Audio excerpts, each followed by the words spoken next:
Obrigado demais a presença dos dois. Eu acho que antes do debate a gente podia comentar essa notícia fresquinha, acabou de sair. Zambelli foi presa na Itália. O que a gente pode dizer sobre isso? O que tá rolando? Qual é o desenrolar disso também, né? Não, eu acho que a grande questão é se ela vai ser ou não extraditada, né? Se ela não for extraditada, bom... Como que é o acordo entre Brasil e Itália? Pois é, hoje existe... Os acordos entre os países hoje estão todos um pouco machucados, né? Agora, a Itália tem uma possibilidade de não extraditar, né? Independente do acordo, pela possibilidade de que se compreender que houve uma perseguição ou que a prisão dela foi política. O mérito da questão que envolve a Zambelli, a meu ver, não é necessariamente um mérito político, mas a forma que envolve o processo dela me parece político. Por quê? Porque, por exemplo, ela tomou 10 anos de cadeia, né? Ou seja, a partir do 8º ano você tem que cumprir regime fechado. Então já tem um problema aí que é a possibilidade de usarem isso para que ela não possa seguir deputado ou ganhe uma liberdade e siga deputado. Então ela teria que ser encarcerada. Segunda questão, as cautelares que foram impostas a ela nesse caso diziam respeito a ela perder as redes sociais. O filho dela perdeu as redes sociais. A família dela está sem redes sociais por conta dela. Quer dizer, o que tem uma coisa a ver com a outra? Então tem um envelopamento do processo dela que pode ser entendido como político, como perseguição política pela Itália, e isso furaria, mesmo havendo um tratado. Agora, se ela vier para cá, a coisa fica mais complicada. Embora a gente tenha aqui os parlamentares tenham prerrogativas da própria Casa Legislativa, no caso a Câmara dos Deputados, dizer se ela vai ou não continuar o mandato, dizer se ela vai ou não ser presa, isso deveria passar por deliberação da Câmara. A gente sabe que o STF tem furado todas essas prerrogativas dos parlamentares e provavelmente ela viria para cá e seria presa, independente de qualquer coisa. Vilela, vou começar pelo final da ponderação dele. Eu acho que, primeiro, em relação ao mandato, a Zambelli tem uma peculiaridade. Por mais que a gente viva uma polarização e por mais que a Câmara, de fato, pelo 53, precise autorizar a prisão nesse momento, eu acho que até a ala mais alinhada com ela ideologicamente não tem muita disposição de defendê-la, por tudo que ela fez antes da eleição, por todo esse contexto, então Bolsonaro, não sei. Na entrevista aqui, disse que ele perdeu a eleição por causa dela.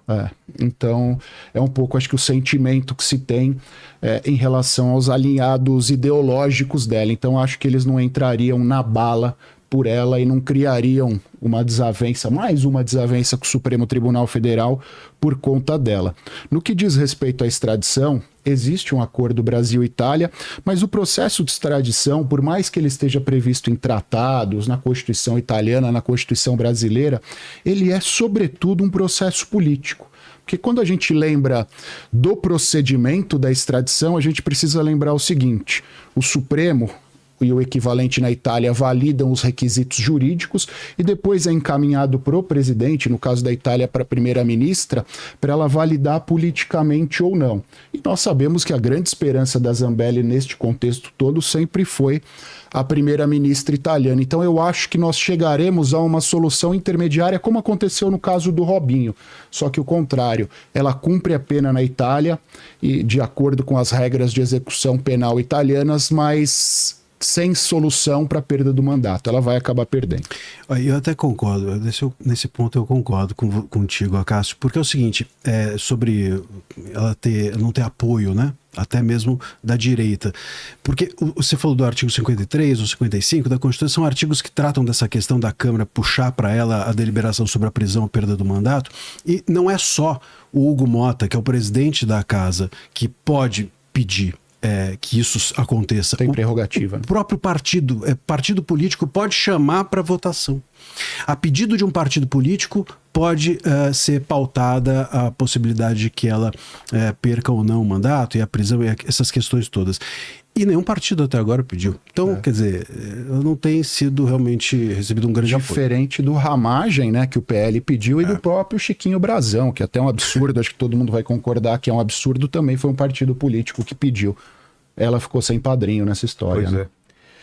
Ô, Kratos, vamos então ao vídeo do primeiro bloco. Solte aí pra gente com as regras, por favor. Primeiro bloco, a tema livre. Cada debatedor fazendo de 3 a 4 perguntas. Para cada pergunta, 3 minutos para perguntar, 5 minutos para a resposta, 3 minutos para a réplica.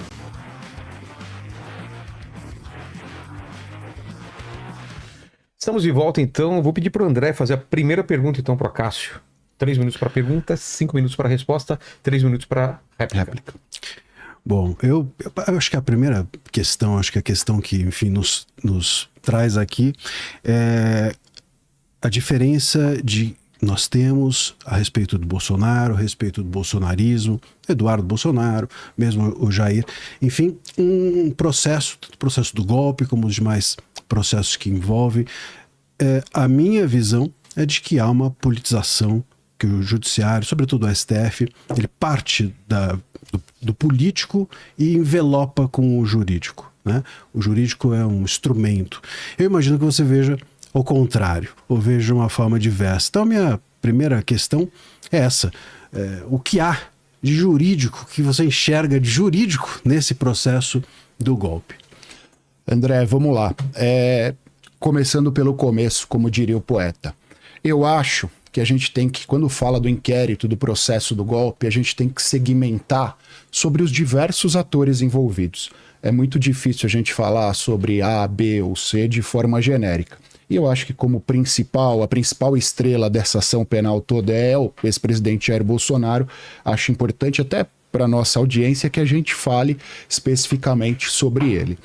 E em relação a ele, a gente tem que olhar alguns aspectos. Primeiro, quando a gente pensa em crime, quando a gente pensa em ação penal, quando a gente pensa sobre todas as teorias que pautam o nosso direito penal, existe a autoria intelectual. Não necessariamente ele foi lá e colocou a mão na cena do crime, ele não agiu de forma material, mas ele tem a capacidade, ele tem relevância, ele tem eventual ascendência intelectual sobre os demais que fazem com que eles sigam as suas determinações ou até sigam os seus exemplos. E no Brasil essa não é uma novidade, a própria Ação Penal 470, o Mensalão usou essa teoria, que é a teoria do domínio dos fatos, também vinculada a essa autoria intelectual. Então, acho que a partir disso, a gente consegue, a partir de twitters, reuniões, postagens, uma série de coisas e até eventuais confissões ao longo desta semana, vinculá-lo a essa situação. Em segundo lugar, são 5 crimes imputados a ele. Os 2 crimes previstos no Código Penal, ali no finalzinho do Código Penal, que tratam do atentado ao Estado Democrático de Direito, 359L, 359M, que é o golpe de Estado e o atentado às instituições. Também há em relação a ele associação criminosa armada, dano qualificado e aquele crime contra os bens tombados. Em relação a ele, são 5 crimes imputados e eu confesso a você, aqui eu faço uma confissão que eu nem sei se eu deveria. Os 3 últimos eu acho muito difícil vinculá-lo, associação criminosa armada, dano qualificado e o crime contra os bens tombados, que são aquelas condutas vinculadas efetivamente ao 8 de janeiro. E por que eu tiro o Bolsonaro disso? Porque se ele é autor intelectual, ele não estava lá, isso é óbvio, durante o 8 de janeiro, então ele não pode ser responsabilizado em relação a isso. Mas, porém, em relação às 2 condutas anteriores, eu acho que há essa possibilidade de responsabilização. E aí, por mais que existam várias críticas à atuação do Supremo Tribunal Federal, e nesse ponto também acho que em algum momento nós teremos uma convergência, especificamente ao ex-presidente, há um inquérito conduzido pela Polícia Federal de quase 1000 páginas. Há uma robustez probatória latente.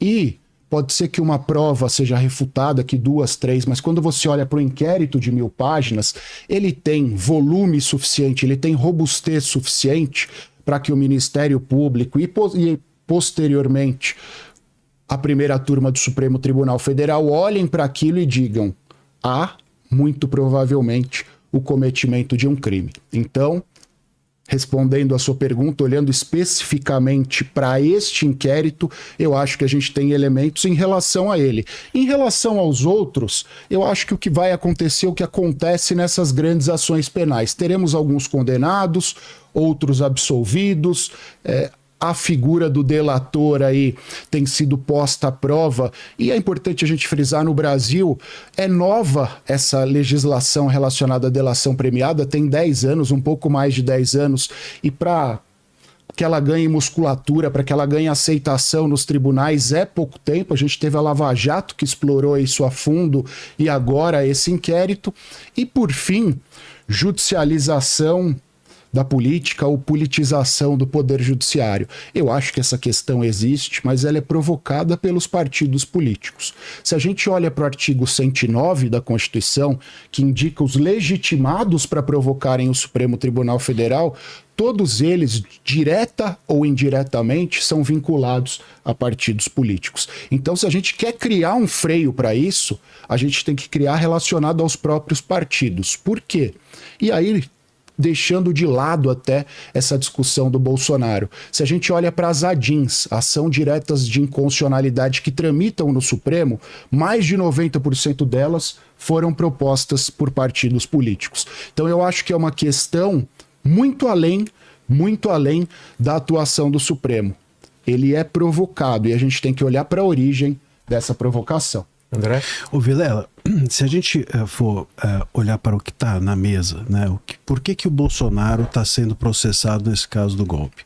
Ele está sendo processado, e quais são as imputações, né? Tirando essa questão do crime, de organização criminosa, que é hoje em dia, eu tenho, por exemplo, casos de jornalistas que fizeram um jornal, 3 jornalistas se juntaram, fizeram um jornal para, enfim, publicar notícias, e foram acusados de organização criminosa. Por terem feito juntos, né? Então, assim, hoje em dia qualquer coisa entra nessa imputação. Mas a questão é que se você vai para a denúncia da PGR, a denúncia do Gonê, que é quem está acusando, e olha o que está sendo imputado ao Bolsonaro, tá lá. Ele fez live, ele fez posts para enfraquecer o Estado. Então, assim, quais são os posts que ele fez? Bom, posts sobre eleições, posts sobre urnas e coisas do gênero, quer dizer, questionando as urnas, até a possibilidade de que elas pudessem ser ou não fraudadas, enfim, questionando.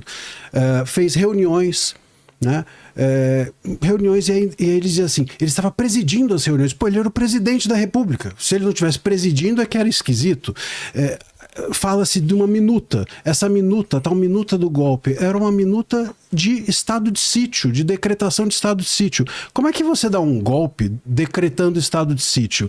Pô, você não usa os elementos da Constituição para dar um golpe, você subverte a Constituição. O estado de sítio, o estado de defesa, são institutos que estão dentro da Constituição. Você não chama o Congresso para dar um golpe. E o estado de sítio e de defesa, inclusive, você precisa de aprovação do Congresso para ele valer. Então ele teria que chamar o Congresso e falar assim, todos vocês aqui agora concordam com darmos um golpe de Estado? Não tem como.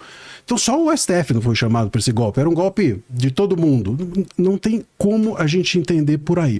E o pior, a gente vai criminalizando com isso a liberdade de expressão. E esse é o ponto que eu acho mais sensível. Se a gente acredita que alguém, ao fazer um post, está incitando todo mundo a dar um golpe, se você, ao publicar ou fazer uma live, está questionando o Estado, e ao questionar o Estado, as urnas, as eleições, seja o que for, e como for, você está promovendo o enfraquecimento desse Estado de tal maneira que ele pode cair, ou que as pessoas, então, do dia 8 estariam sendo chamadas ao golpe, a partir desse lugar da liberdade de expressão, nós todos nós, advogados, jornalistas, todos que nos escutam, todos nós estamos num buraco.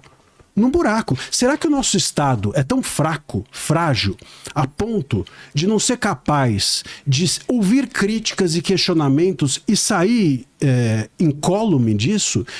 Será que é possível que alguém, pela palavra, derrube ou enfraqueça um Estado? A discussão está nesse lugar. A acusação do Gonê, da PGR, a acusação que é feita hoje, muito bem recebida pelo próprio STF, vai na linha de que pela palavra você derruba o Estado. E não é só nesse processo, hein?